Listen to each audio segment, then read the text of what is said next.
Olá, você está na TV Otimista. Eu sou Erivaldo Carvalho. Este é o programa Política. Hoje vamos bater um papo com o deputado estadual Queiroz Filho, do PDT. Qual o balanço dos primeiros 6 meses do governo Eumano de Freitas?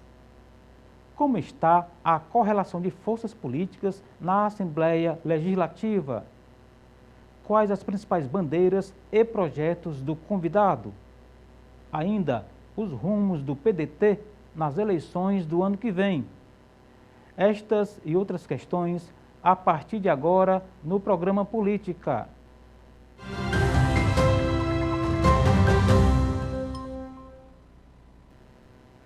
Francisco José Queiroz Maia Filho é graduado em Direito. O convidado foi professor universitário. Queiroz Filho foi chefe de gabinete da presidência da Assembleia Legislativa. O entrevistado exerceu a mesma função na Prefeitura de Fortaleza. Filiado ao PDT, Queiroz Filho está no 2º mandato de deputado estadual. E é com o deputado Queiroz Filho que converso no programa de hoje. Deputado nosso, muito obrigado pelo convite aceito, pela visita aqui aos estúdios da TV Otimista, no programa Política. Tudo bem com o senhor? Tudo ótimo, obrigado pelo convite, a todos que fazem a TV Otimista. Muito bom estar com você, Erivaldo, mais uma vez aqui.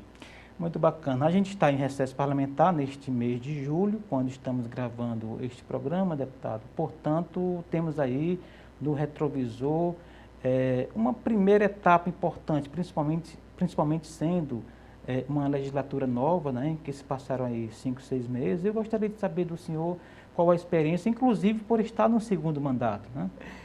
Com certeza tem sido uma experiência bem gratificante, Erivaldo, entendendo que no primeiro mandato a gente era da base do governo. Sim. E hoje a gente tem uma postura de independência, muitas vezes até de oposição. Então, assim, há uma lógica completamente diferente. O que eu posso dizer é que estou muito satisfeito porque, primeiro, eu acredito, e dizia muito isso na campanha, que com alguma experiência que a gente acumulou no primeiro mandato, a gente tem a noção e a certeza que esses 4 anos passam rápido e que a atuação de um deputado estadual, se ele pretende dar um produto, mostrar um produto, um serviço para a sociedade, ele tem que ser bem intenso, porque passa muito rápido esse período. Como você disse, já se vão aí 6 meses de governo, 5 meses desse novo mandato.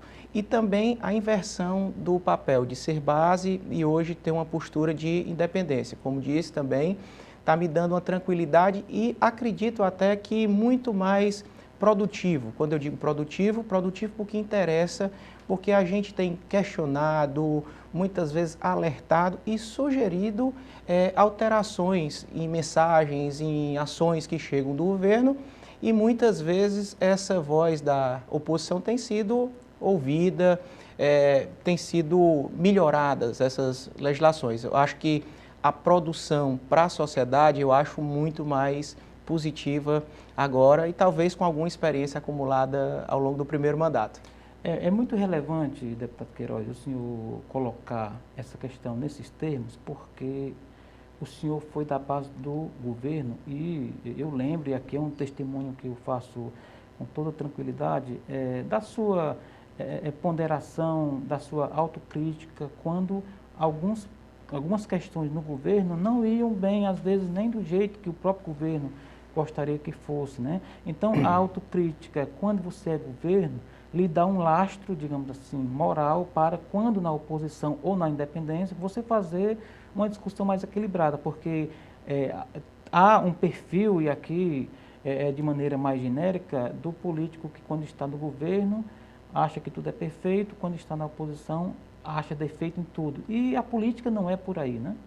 Com certeza. Isso talvez seja aquilo que eu mais tenho em mim, essa questão de que oposição você não faz sempre criticando ou criticando tudo que vem do governo. Sim.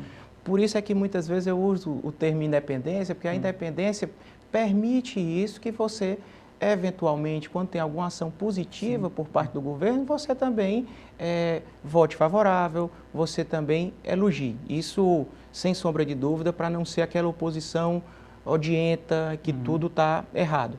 Mas também, às vezes, nessa questão dessa supercoalizão que se instalou na nossa democracia, eu acho que também você fica, tudo que vem do governo é perfeito. Quando eu digo perfeito, a gente tem que entender que uma gestão pública, ela é complexa, tem vários fatores, a economia, com certeza, é muito preponderante, a economia nacional, de onde o ente está inserido, seja o Estado ou seja as cidades aqui, no caso do Estado do Ceará, você depende desses fatores. E muitas vezes existem medidas até duras que precisam ser tomadas, mas para corrigir um rumo, para criar um norte. Eu faço a comparação muito com a criação dos filhos, né?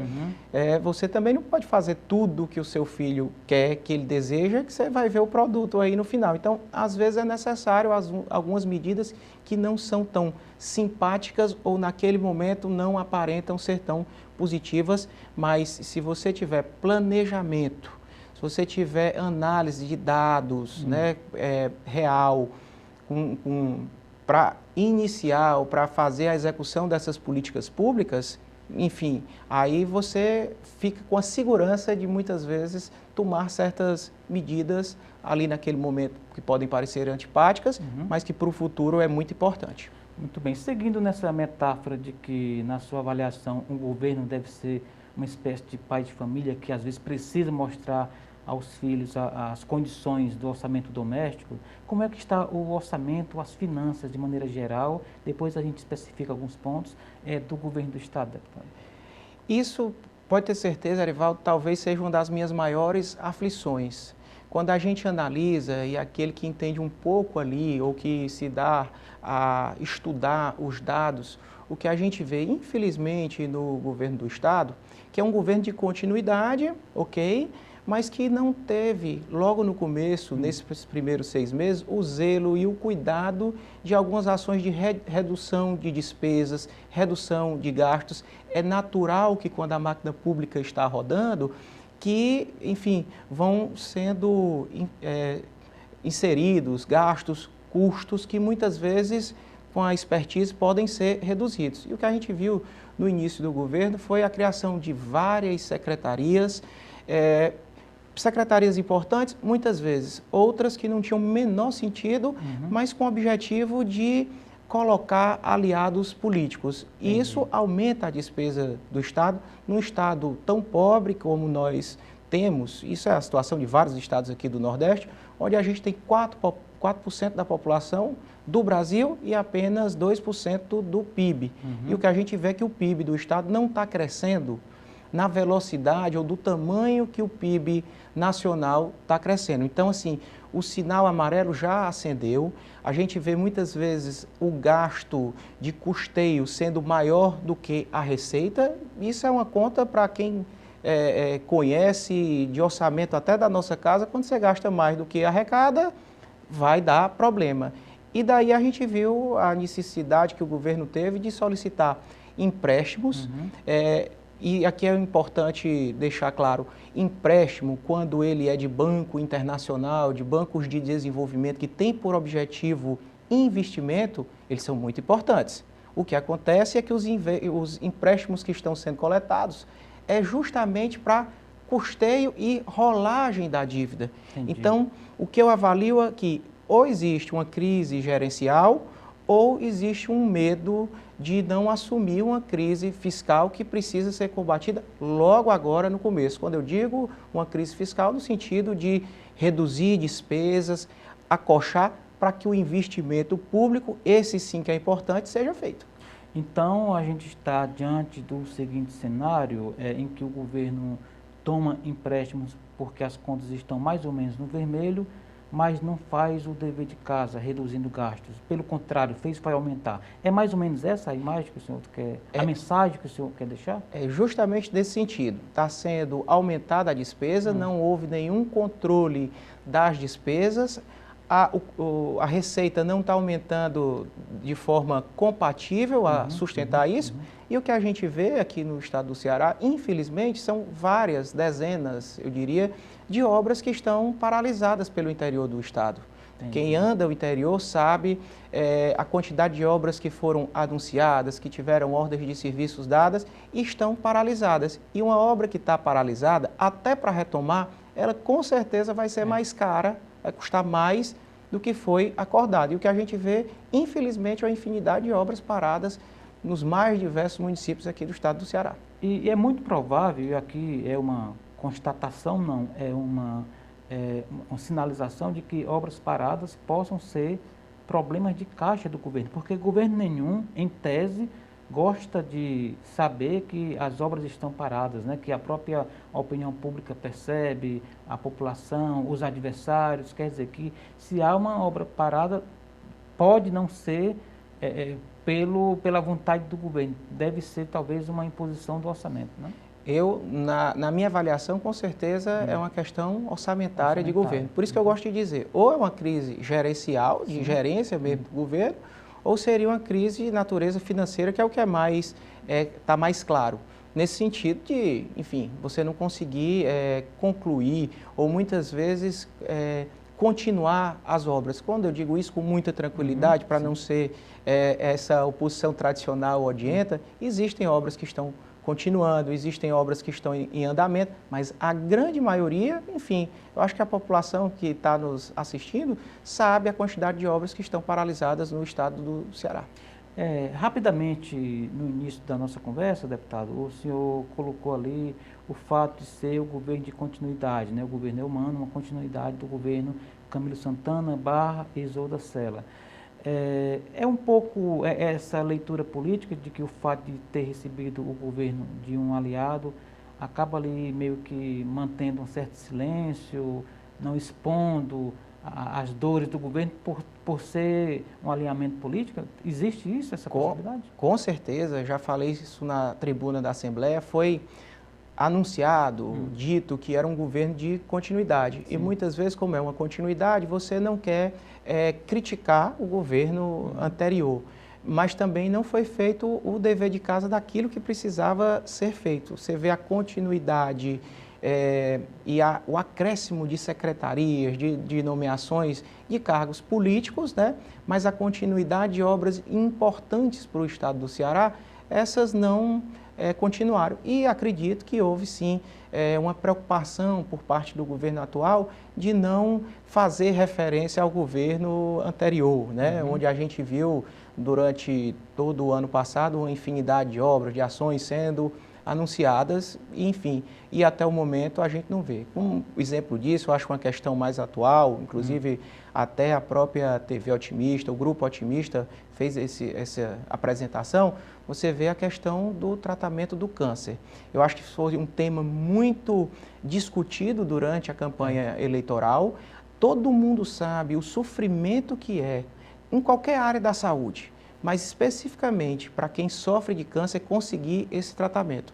Esse tratamento no estado do Ceará, 90%, diria, quase 90%, é feito em Fortaleza e a grande maioria do custeio dessa questão do tratamento oncológico é custeado pela Prefeitura de Fortaleza. Entendi. O que eu quero dizer, eu gosto muito de dizer que a gente e o povo, a população, ela não está preocupada de quem é a responsabilidade, mas tem que ser feito uma ação para que aquilo possa ser corrigido. O governo anunciou durante a campanha que ia instalar vários centros de tratamentos no interior do estado, nas estruturas dos próprios hospitais regionais que foram criados para isso, e até em visitas que nós fizemos a gente não encontra nenhum serviço dessa natureza. É bom lembrar que pela distribuição dos recursos do Sistema Único de Saúde, isso é de responsabilidade do governo federal, mas o que acontece hoje é que a cidade de Fortaleza, a capital do estado, é que está custeando todo esse serviço de saúde, de oncologia, do estado todo. Você imagina o sofrimento de uma pessoa que já está acometida com um problema tão grave que é o câncer.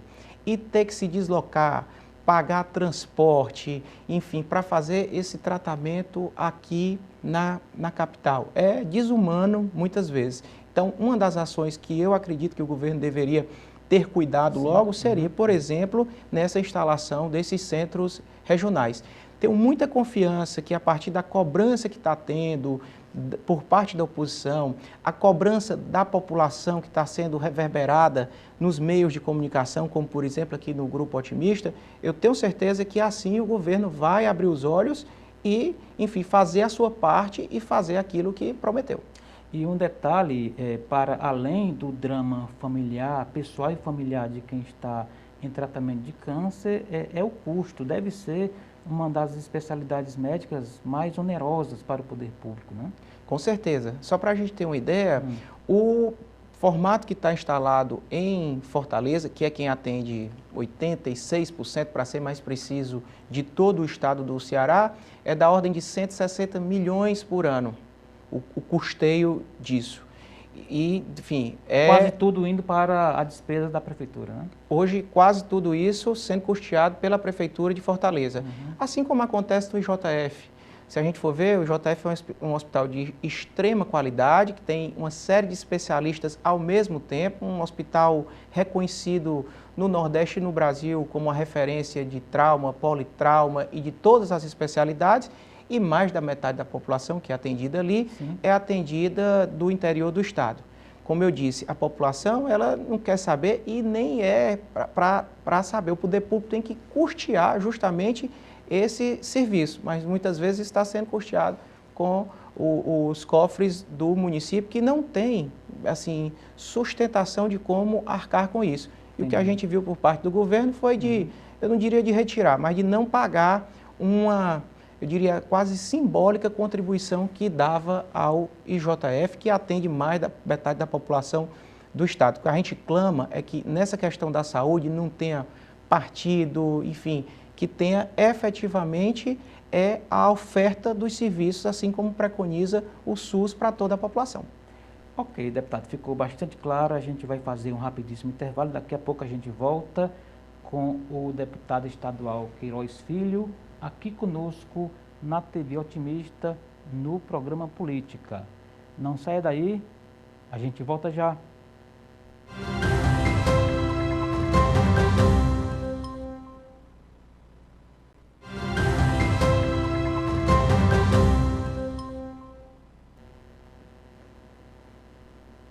Estamos de volta para o segundo bloco do programa Política de hoje. Você está na TV Otimista, eu sou Erivaldo Carvalho. Aqui ao meu lado o deputado estadual Queiroz Filho, do PDT, que você também encontra na internet, nas redes sociais. Como é que faz, deputado? Para encontrar nas redes?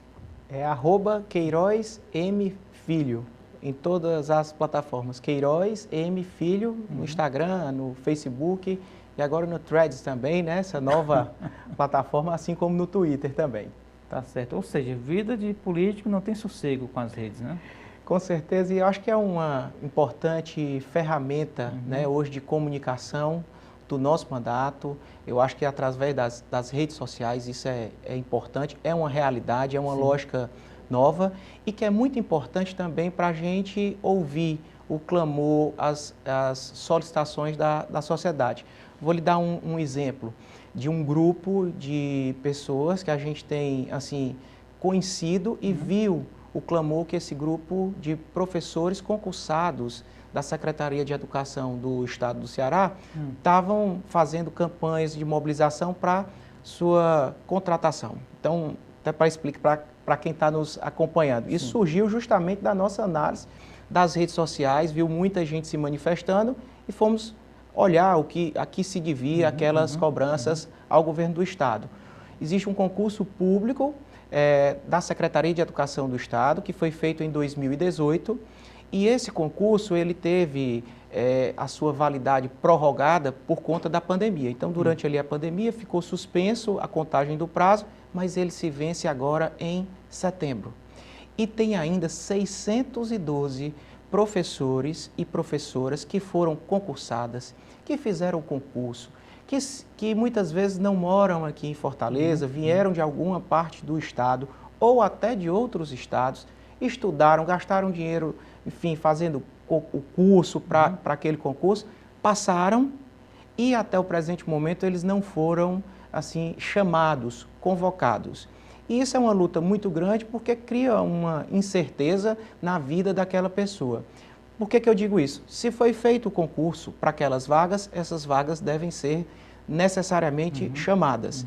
Outra coisa, a gente tem hoje na rede pública uma série de professores contratados de forma precária, quando eu digo pela forma de contratação de trabalho temporário, professores temporários, que poderiam ser contratados de forma efetiva se fosse chamado essas pessoas do concurso público, que se prepararam, que têm todos os requisitos para atuar na nossa educação. Estou dizendo esse exemplo porque foi um dos exemplos que a gente, enfim, tomou conhecimento através das redes sociais, mobilizamos uma série de deputadas e deputados na Assembleia, fizemos audiência pública sobre esse assunto e estamos aí na cobrança para que esses professores venham logo a ser chamados. Então, para quem não anotou, como é que se encontra na rede social o deputado? @Queiroz M. Filho. Queiroz M de Maia, né? M de Maia. Muito bem. Ou seja, além de balizar o mandato, porque o político tem ali uma referência do engajamento, etc., a rede social também consegue alimentar, né, como bandeira, até mesmo para, no caso desse aí, importantíssimo, né, o político vai lá querendo, puxa para a sua causa, né? Com certeza, eu acho que para dar um retorno, nós que estamos exercendo cargos públicos, eu acho que a satisfação ela é fundamental. Eu acho que essa resposta que a gente dá para quem nos acompanha, até porque quando você é eleito para representar, no caso, deputado estadual, o estado do Ceará todo. E eu acho que é um retorno, assim, você mostra o trabalho, o serviço que está prestando, escuta muito a sociedade e pode ter certeza, às vezes ali de uma postagem, de um comentário, de algo que a gente faz na tribuna, é onde muitas vezes, por exemplo, o governo do estado vê ali que tem algo... Talvez um alerta ali, um alerta, né, para o estado, enfim, atuar. A gente viu logo no começo do governo também, no primeiro mês, foi mandado uma mensagem por parte do governo que retirava benefícios fiscais, né, de empresas que já estavam estabelecidas. Eu tenho uma empresa aqui no estado do Ceará que gera emprego, eu assino um protocolo e esse protocolo faz com que eu tenha até 81% de desconto de diferimento, no caso, de ICMS. E o governo retirou uma parte desses benefícios. E a gente fez, inclusive, também, através das redes sociais, uma mobilização com outros parlamentares também, para chamar a atenção do risco que era aquela medida. Onde, primeiro que feria, enfim, o direito adquirido dessas empresas que estavam com os seus protocolos regulares, estavam cumprindo o que foi prometido, ou seja, a geração de tantos empregos naquela determinada região, daquela determinada cidade, e esses benefícios de uma hora para outra iriam ser retirados.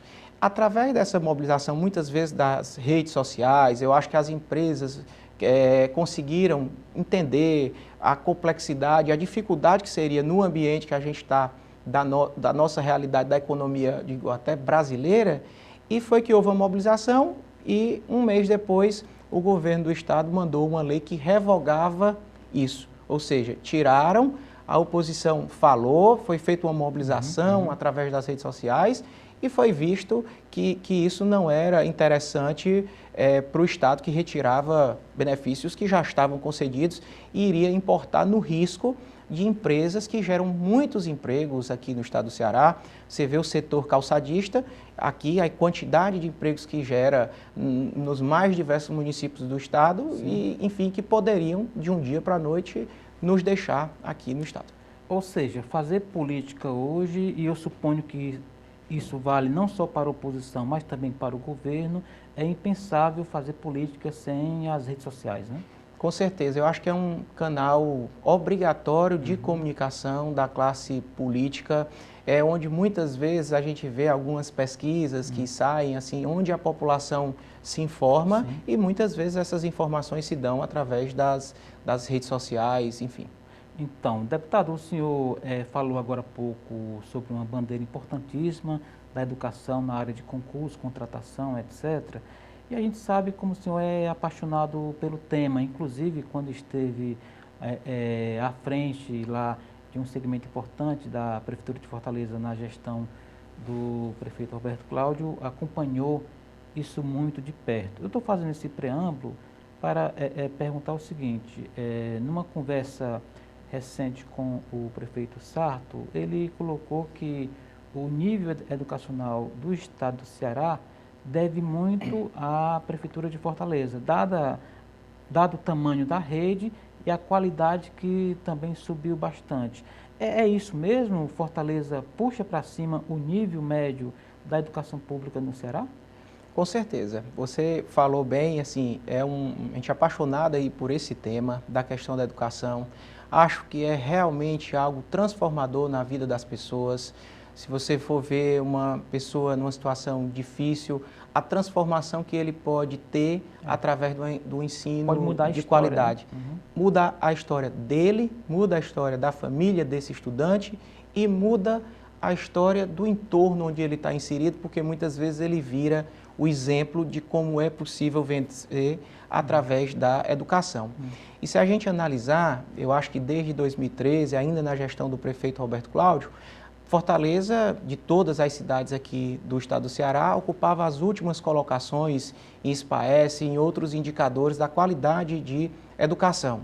E o que a gente viu foi, desde essa época, ou seja, já se vão 11 anos, uma atenção e uma dedicação à qualidade da educação de Fortaleza, seja da valorização dos profissionais que fazem a educação, enfim, eu acho que esse talvez seja o maior legado desde a gestão do ex-prefeito Roberto Cláudio e da gestão do prefeito Sarto, uma equipe motivada, sabendo que muitos desafios ainda são impostos, a qualidade da estrutura física da rede aqui de Fortaleza e uma atenção direta e uma ação efetiva para que em 8 anos e agora nos 2 anos do prefeito Sarto não tivesse a paralisação por parte de greve. Se a gente for ver das gestões anteriores, em 8 anos apenas aconteceram 7 anos de aulas efetivamente. E isso é o que faz com que os indicadores tenham superado e venham superando cada dia mais esses indicadores e levantando muitas vezes a nota do Estado para cima. Digo isso porque é uma referência à educação pública aqui do estado do Ceará, sem sombra de dúvida, e muitas dificuldades aconteceram durante a pandemia, né? Por esse afastamento do estudante, do aluno ali da rede escolar. Isso foi muito crítico e trouxe, inclusive, os indicadores um pouquinho para baixo, mas isso está sendo superado e Fortaleza, com certeza, tem puxado esses dados para cima. Se a gente for analisar, assim, para falar de alguns exemplos, o prefeito Sarto, enfim, está na metade agora do 3º ano da sua gestão e já inaugurou 28 centros de educação infantil, né? Justamente ali da fase de 0 a 3 anos, é o que a gente costuma chamar de creche, né? Mas é a fase mais importante na vida e do desenvolvimento de um jovem, de uma criança, ali dos 0 aos 3 anos. O impacto disso, o investimento que se faz nessa fase da vida desse jovem, isso tem um impacto no futuro gigantesco, porque é nessa fase que o cérebro, e são vários estudos, são prêmios, são estudos internacionais que apontam que é justamente nessa fase que há um desenvolvimento até mecânico, não diria mecânico, diria do hardware, não é nem o software, daquela criança. Que começa a desenvolver o chamado potencial cognitivo, né? A capacidade de aprender, de conhecer, enfim, nessa fase mais fundamental, para a partir daí ter uma qualidade, com a atenção que tem que ter em matemática, em português, e principalmente numa lógica nova, numa lógica de você compreender textos, você compreender e não ser, muitas vezes, esse estudo tradicional, que é o que a gente chama, os pais da gente chamam de decoreba, né? De você simplesmente decorar ali certas matérias, se você for pegar a avaliação mesmo do futuro de um jovem. Você estuda 9 anos da sua vida, decorando muitas vezes ali livros, sem essa capacidade de interpretação, para num determinado dia do ano, você pode não estar tão bem, fazer um vestibular, o Enem no caso, e ali vai decidir a sua profissão para o resto da vida. Exatamente. Isso é uma coisa que precisa ser avaliada, essas capacidades, né, do ser humano, do jovem, mas principalmente essa capacidade de interpretar, para que ele não fique simplesmente sugestionado pelo conhecimento, pelas informações que chegam. Então, criar o senso crítico nessa juventude é muito importante. Perfeito, acho que foi um recado muito bacana, inclusive para essa garotada aí que está se definindo aí nos rumos da vida. Mas, deputado, o senhor falou aí, explanou sobre educação, agora há pouco falamos sobre saúde, né? Fazendo aí, sempre que possível, um paralelo entre o governo do estado e a gestão da capital. Em relação a obras, a gente falou no primeiro bloco que o Ceará é um canteiro de obras paradas, né? Por conta da história orçamentária, do governo do estado, etc. E em Fortaleza, qual o paralelo que se pode fazer em relação à gestão Sarto, inclusive tendo à frente das obras, né, o secretário Samuel Dias, né, que foi seu colega de gestão na época do Roberto Cláudio. Como é que está a área de obras públicas da Prefeitura de Fortaleza? O que a gente vê, Erivaldo, é uma infinidade de obras, como eu disse... Funcionando? Funcionando, por exemplo, são 28 centros de educação infantil, creches que foram entregues, que foram inauguradas. Ações nos mais diversos bairros e comunidades aqui de Fortaleza. Você vê, só na área da educação, para dar um dado, o Ministério da Educação anunciou um pacote importantíssimo, louvável, de mais de 250 milhões de obras que estavam paralisadas na educação para o Brasil todo. O governo Sarto anunciou 350 milhões só para Fortaleza na área da educação, de infraestrutura, da recuperação de prédios. E o que a gente tem hoje é uma estrutura assim, em excelentes condições, obviamente sendo melhorados ainda colégios, escolas que, enfim, que pelo tempo já precisavam dessas melhorias.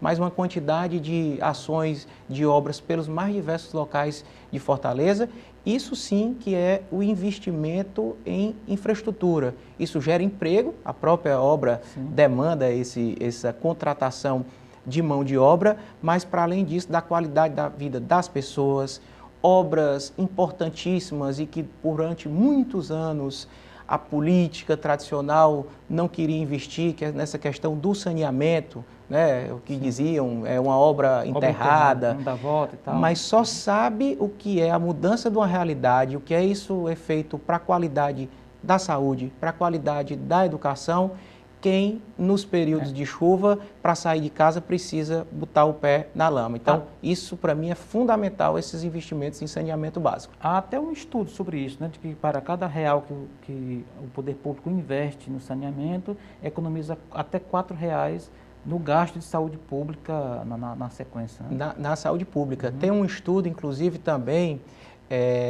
das Nações Unidas, que apontam justamente o indicador saneamento básico.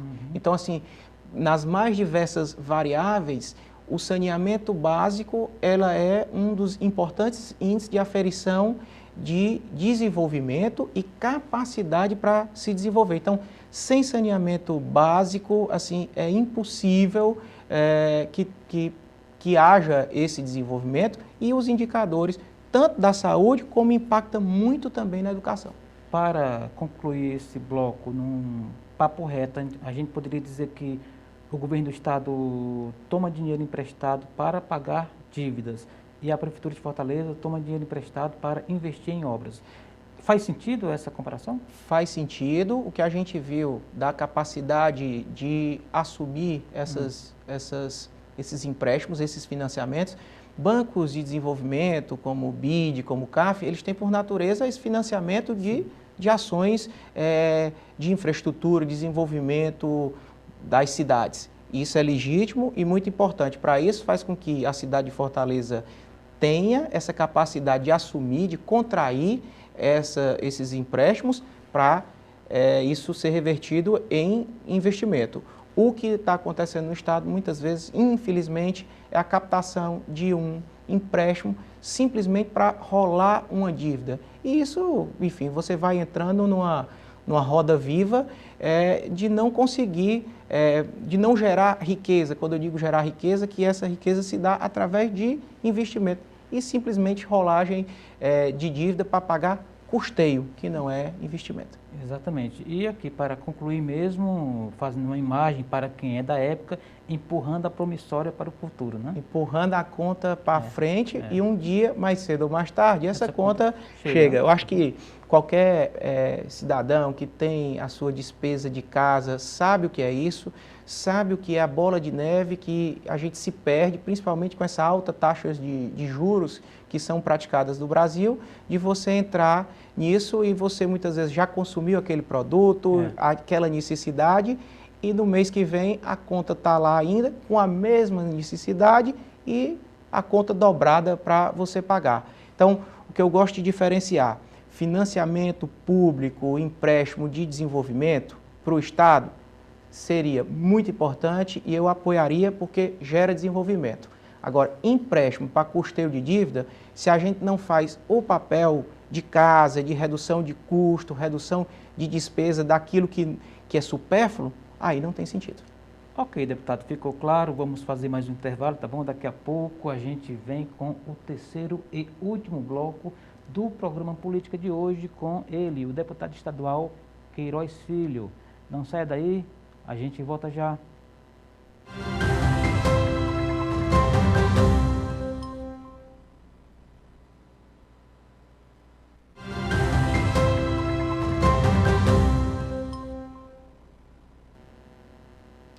Estamos de volta para o terceiro e último bloco do programa Política de hoje. Aqui comigo, no programa Política na TV Otimista, o deputado estadual Queiroz Filho. Está no segundo mandato, é filiado ao PDT e na Assembleia, entre os 13 parlamentares, está ali naquele grupo, eu diria, minoritário, que não segue ali o que a maioria do partido na Assembleia entende que é se aproximar ou estar no governo Eumano de Freitas, deputado. Inclusive alguns deputados, né, são secretários, o próprio líder do governo, etc. Eu queria uma leitura inicial sua sobre esse panorama e como que essa dinâmica pode chegar às eleições do ano que vem. Pois não, Erivaldo, eu acho que por conta da conturbado período que foi a eleição do ano passado, eu acho que gerou essas questões. Na minha avaliação, e é como eu penso, eu acho que para eu guardar a minha coerência com aquilo que eu acredito, com aquilo que é bom para o Estado e que eu torço muito pelo crescimento do nosso Estado, eu acho que isso assim, é lógico para todo mundo que está na política, que dê certo o nosso país, que dê certo o nosso Estado, que dê certo a nossa cidade, mas guardando uma coerência daquilo que eu defendi enquanto estava colocando o nome, ou seja, enquanto estava na minha candidatura, acho legítimo que, se o projeto não veio a ter êxito, a gente tem que respeitar a democracia, mas se manter naquela mesma linha.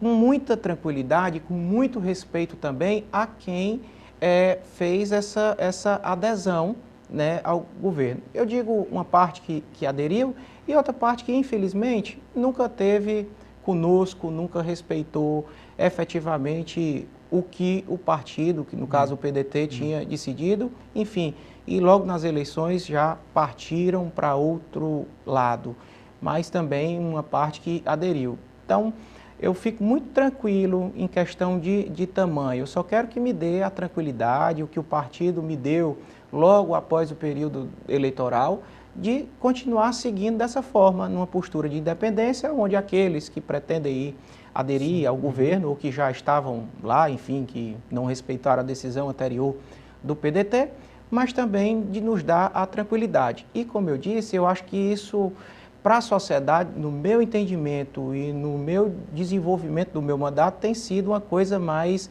efetiva. Acho que estou dando uma resposta nas cobranças que nós fazemos com essa independência ao governo do Estado, de cobranças para que ações possam ser feitas. se a gente lembrar aqui, por exemplo, a gente tem cobrado ações como, por exemplo, a promessa do bilhete intermunicipal gratuito, o que infelizmente até o momento a gente não viu. A gente tem, e como eu digo, falando de ações importantes, o governo do estado tem aplicado, tem anunciado um programa da redução, um pacto contra a fome aqui no estado, um Ceará sem fome. Importante? Importantíssimo. Se a gente analisar os dados, nós temos quase metade da população do estado do Ceará que vive na miséria ou na extrema miséria. Infelizmente, isso é um fato, tem dados, o próprio IBGE há pouco tempo na pesquisa apresenta isso e foi criado essa questão do Ceará sem fome. Muito importante, eu quero muito que dê certo e votei para que isso aconteça. Mas nós temos um estado com 9 milhões de habitantes, quase 50% nessa faixa de pobreza ou extrema pobreza, são 4 milhões e meio de habitantes. Até o momento, a distribuição desse programa atingiu aí 45 mil, 50 mil pessoas. Enfim, ou seja, um ritmo muito lento. Muito lento, 1% da população que efetivamente tinha ou que tem essa necessidade. Acho que essa cobrança que temos feito... das filas para a cirurgia. Das filas para a cirurgia. O programa é interessante? Interessantíssimo. A gente tem que lembrar que durante a pandemia os leitos estavam reservados ou disponibilizados para Covid e foi muito importante aquilo naquele momento. Mas isso criou um represamento de cirurgias eletivas que precisavam ser feitas e o governo, logo de início, anunciou um programa da redução de filas, que eu também votei favorável para que esse programa aconteça. O que é que acontece? Já se vão aí 7 meses de governo, uma fila registrada nos dados da Secretaria de Educação de da saúde, de 69 mil procedimentos, ou seja, de cirurgias com necessidade, um número de 45 mil procedimentos que iriam ser contratados e ofertados, e até a última apresentação que eu vi por parte da Secretaria de Saúde, apenas 900 cirurgias tinham sido feitas em junho. 969 mil, não? 69 mil é o número de necessidade, assim, é o número geral. Mas todo dia deve chegar mais, né? E isso aumenta, né? Então, 69 mil é o número atualizado. É o retrato de um mês. Retrato de um mês atrás. O programa é para atender 45 mil. Então, foi contratado, foi anunciado que 45 mil procedimentos, cirurgias eletivas iriam ser realizadas. E, até o momento, 900 cirurgias apenas sendo feitas. 2% da necessidade. Enfim, então se tem o recurso, se tem o dinheiro, aí é questão de capacidade gerencial, de capacidade de organização para a realização desses procedimentos tão importantes. Entendi. Então, o senhor, na condição de independente, se sente, até na obrigação como deputado, de ir lá e fazer essas cobranças. E o restante do partido que está ali, alinhado ao governo, isso tem trazido algum tipo de dificuldade no próprio relacionamento dentro da bancada, ou deputado? Eu, particularmente, penso que não, na minha avaliação. Por quê? Porque foi uma postura que foi tomada lá no início, logo depois das eleições, que haveria essa tranquilidade de aqueles que queriam continuar, que queriam defender o projeto político que foi apresentado, não teve êxito, mas que a gente apresentou, de continuar defendendo esse projeto. Ao mesmo tempo, eu acho que a coisa mais importante assim, da Assembleia, da política, infelizmente os exemplos são péssimos e é por isso que a sociedade tem tanta crítica ao setor político. Eu disse aqui, quando tive há 3, 4 anos atrás, assim, tem muita gente do bem, tem muita gente correta, como tem muita gente que não está bem intencionada na política, e isso acontece em todos os ramos das atividades dos seres humanos. Mas acredito também que uma das questões que a Assembleia, órgãos assim como a Assembleia, como Câmara Municipal, como o Congresso, eles fazem é que você tenha a tranquilidade de conviver e de saber conviver com as diferenças de pessoas que pensam de forma diferente. Então, assim, essa capacidade de aquilo que é possível convergir convergir, apoiar, e aquilo que há uma discussão, ter uma discussão de alto nível, uma discussão de ideias sem atentar contra pessoas. Eu acho que isso é fundamental. Se você continuar com as suas ideias e não melhorá-las ou não evoluí-las, não adaptá-las para aquele mundo real, e muitas vezes a gente faz isso ouvindo até uma crítica que você não gosta naquele determinado momento, mas é importante. Então, assim, a convivência dentro do partido, até porque eram deputados e deputados que muitos eu convivi na gestão anterior, particularmente o próprio governador Elmano, fui colega, deputado dele estadual lá na Assembleia Legislativa, pessoalmente uma pessoa muito tranquila, não tenho o que falar da pessoa física, né, do governador. O que a gente tem que se ater são realmente a políticas públicas, é o papel que a gente está lá para fazer, né? Entendi.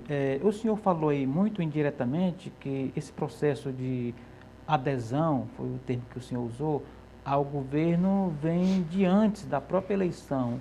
Durante a campanha, alguns, né, pedetistas, deputados e prefeitos, né, optaram, né, saíram ali, se é que estiveram, né, do palanque do Roberto Cláudio e foram para o palanque do Eumano Freitas. Quando o Eumano foi eleito, essa sangria aumentou.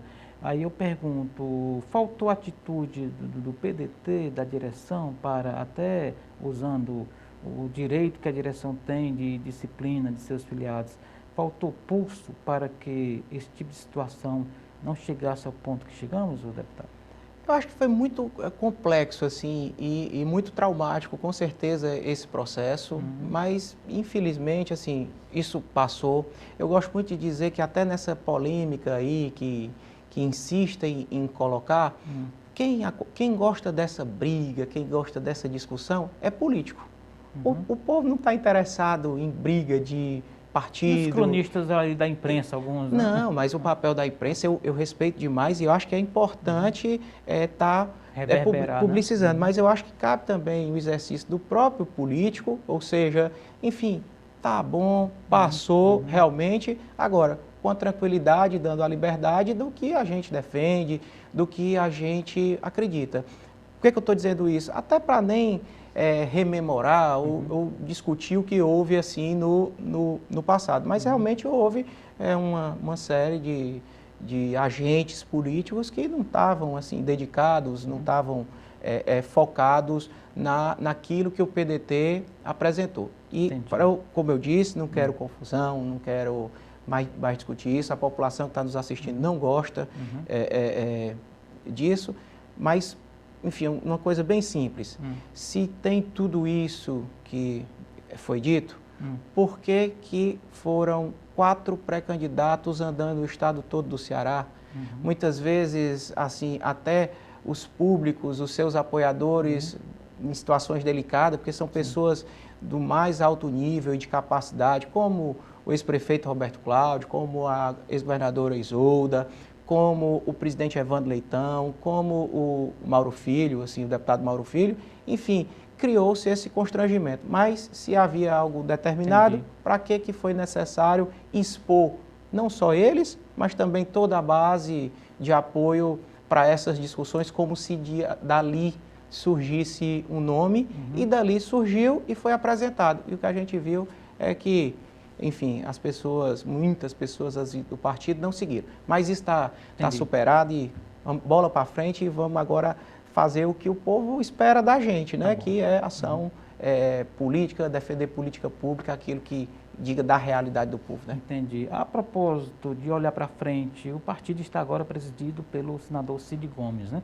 Que tem uma experiência, uma inteligência política reconhecidas, né? Mas está difícil, né? Conciliar, se é que essa é a ideia. Qual a expectativa do senhor sobre a presidência, a gestão Cid Gomes? Eu tenho acompanhado pela imprensa, né, com muita tranquilidade. Eu acho que foi uma questão que foi feito um acordo para que justamente o deputado André Figueiredo, que estava legitimamente na presidência do PDT até dezembro, mas estava acumulando o cargo também de presidente nacional, por conta da licença do ministro Lupe, enfim, que ele pudesse ali tocar os rumos aqui do partido durante esse semestre, durante esse final do mandato, com compromisso de apoio ao deputado André Figueiredo para a eleição do diretório durante os próximos 4 anos. Então, tenho acompanhado pela imprensa, mas assim, até o momento sem nenhuma informação e com a tranquilidade que recebi do deputado André de que nós, pelo menos uma parcela, poderia ter a independência que estava tendo. Até porque, enfim, o político deve satisfação e deve muita para a sociedade. Do dia para a noite eu mudar o entendimento ou a minha compreensão e, enfim, para passar um elogio gracioso, quando muitas coisas podem ser melhoradas no governo, eu, infelizmente ou felizmente, para o meu caráter, para a minha honra, digo isso no sentido de homem que está na política, né? Não acho que faria essa mudança. Tá certo. Bem rapidinho para a gente concluir, o prefeito Sarto é pré-candidato à reeleição? Com certeza já tem manifestado esse interesse, tem dito isso, obviamente com muita sapiência de deixar a discussão eleitoral para o ano que vem. Como deve ser, como tem que, as ações agora têm que estar voltadas para a cidade, para cuidar bem da cidade, e é isso que ele tem se dedicado. E tenho certeza que ao final disso, eu acho que o conjunto de ações, de obras que foram, que aconteceram aqui em Fortaleza, e você vê um governo de continuidade, onde o prefeito Roberto Cláudio fez uma excepcional gestão ao longo de 8 anos, mas uma continuidade, muitas vezes, do prefeito Sarto, com avanços em outras áreas, corrigindo muitos rumos ali que precisavam ser corrigidos, mas eu tenho certeza que ao final, acho que a população vai compreender e dar essa legitimidade de alguém que está no cargo para que possa, em querendo, pleitear mais 4 anos. Muito bem, deputado estadual Queiroz Filho, foi muito bacana o papo, apareça outras vezes, tá bom?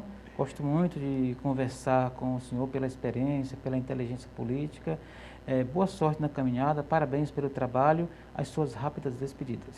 Primeiro, agradecer a todos que fazem a TV Otimista. Erivaldo, você é um amigo querido, sou alguém que acompanha as suas análises com muita inteligência, de saber, muitas vezes não estando ali dentro do parlamento, da análise que você faz dos rumos, de ter esta leitura, e isso é muito importante para a democracia, é muito importante aqui para o estado do Ceará, veículos de comunicação comprometidos, sérios e com independência de apresentar assim problemas, mas também de apresentar soluções e também elogiar quando é para ser elogiado. Então, queria agradecer aqui a oportunidade e a todos que nos acompanham, lembrando que sugestões, ideias, a gente está sempre acompanhando aí através das nossas redes sociais também, Queiroz M. Filho, e você, enfim, pode passar essas sugestões que a gente está acompanhando e procurando fazer. E acho que a oposição na Assembleia tem feito um papel muito importante para o estado do Ceará, algo que não acontecia durante muito tempo aqui no estado. Legal, então, muito obrigado mais uma vez, um abraço. Obrigado. E assim chegamos ao final da edição de hoje do programa Política. A todos o nosso muito obrigado pela companhia. Até o nosso próximo encontro. Forte abraço.